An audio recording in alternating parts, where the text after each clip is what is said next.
कारण आमच्याकडे अजूनही वन विंडो सिस्टम आली नाही उद्योगात की जिथे एकाच छताखाली सर्व उद्योगांना परमिशन मिळतील आणि वेत मुदतीत मिळतील अशी कुठेही व्यवस्था नाही।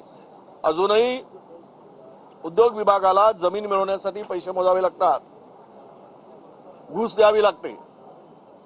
ही सगळं वस्तुस्थिती आहे। यासाठी मला तरी वाटतं की या बजेटमध्ये आता राज्य डबघाईस आलेला आहे। अशा स्थितीत किमान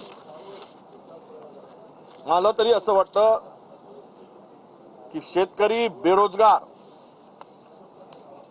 यावर अधिक भर देण्याची आवश्यकता आहे आणि ते या बजेटमध्ये आम्हाला दिसेल असं मला या ठिकाणी नमूद करायचं आहे।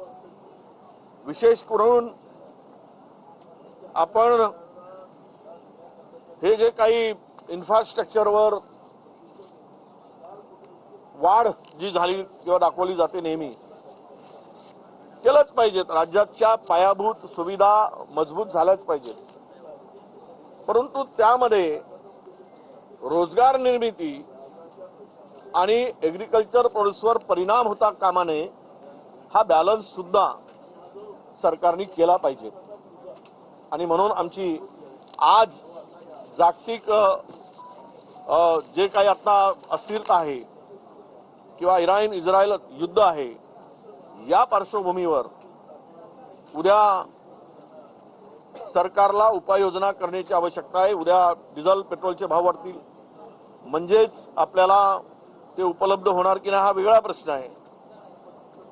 डॉलरची किंमत वाढत आहे म्हणजे एक्सपोर्ट इम्पोर्ट मध्ये त्याचा फार मोठा परिणाम भोगावा लागणार आहे। दररोज 60 पैसे 70 पैसे वाढते आहे।